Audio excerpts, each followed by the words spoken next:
Well, I liked your phrase, terror and grandeur, and it strikes me that that's sort of set up in the very beginning. And I wanted to canvass you in the last couple of minutes of our onstage talk, canvass you about the first scene. I mean, that is one of the richest scenes, I think, that's come out of the American cinema that period. And I'm wondering if people want to talk, Janet, and the rest of you want to talk about how that scene affects you, and either at the level of the craft of the filmmaker or the emotional impact on the audience, because it is an amazing introduction to a movie, really. Absolutely. There is... Speaking of what exactly? From the beginning, the napalming of the tree line, and then the hallucinatory... exactly, and then this is it. I mean, we were talking about this earlier as well. I mean, there seems to be more dissolves in this film than anywhere else in, you know, Francis Ford Coppola's career. But it is that. There are about, I counted, I think, 8 before the first shot, before it cuts, you know, from the first shot. You've got this... All those superimpositions of the face, exactly. upside down eyes, absolutely. Things like that. You've got this, and it is that. It starts with this. It starts with this apocalyptic, you know, this verdant view destroyed by fire, and then turning out to be a dream or the nightmare of this guy that you don't know, and when you see him, he's upside down again, and there is textually and thematically there's so much richness in that film that it's basically like Coppola saying, "Look, guys, I know what I'm doing here, so just watch it. You're going to have fun." Janet, any?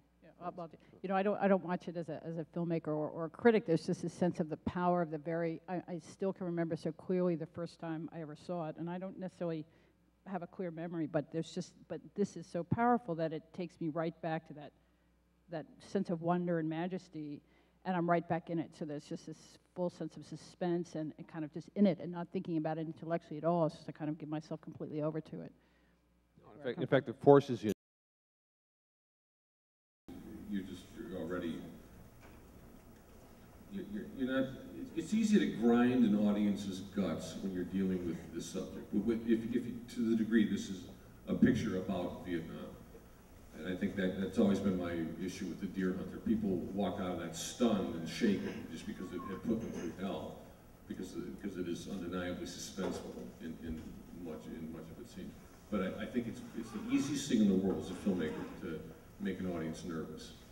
It's a lot harder to give them 3 things to react to at once, which is happening constantly in this picture. And I think just because you're often getting this sort of triptych set of images in the opening, which is bookended beautifully at the end, and I do think even in the Redux, this film finds itself after I think stumbling a bit through the improvisations with Brando and Coppola's indecision about how to wrap it up, and oddly enough, the more faithful it gets to Conrad, the more off it seems a little bit in the last half hour. But the minute Sheen takes Bottom's hand, you're back to the beginning again, and everything is right.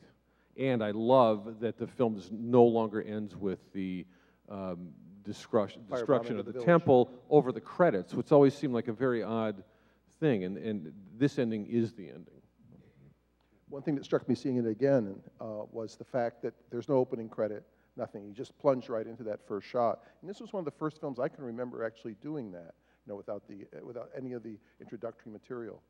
Well, okay, anyway, we have about 15 minutes, I'm told, for questions and comments. So I'm going to jump in with one just as I was watching this tonight, I kept, without thinking about it too much though, but the idea of ambition was sort of kept repeating. And I know it's such a luxury for me to actually be here in this one theater watching with everybody, thinking about Synecdoche, which we'll see tomorrow night, and it's good because you don't get this kind of ambition anymore, you know. Yeah, but that film is really ambitious in a way that I completely embrace, you know. So it was sort of exciting to think about watching this, ready for that tomorrow. May I just interject, just very quickly before the questions? We're talking about the ambition is something that Michael mentioned. Obviously, it is Heart of Darkness. It's when you watch the documentary and you can sense the frustration, we don't get any shots, and I never have seen any shots of Keitel as Harvey Keitel as Willard, but you know, you sense that, you know, his leaving and then the heart attack, and then there's this extraordinary moment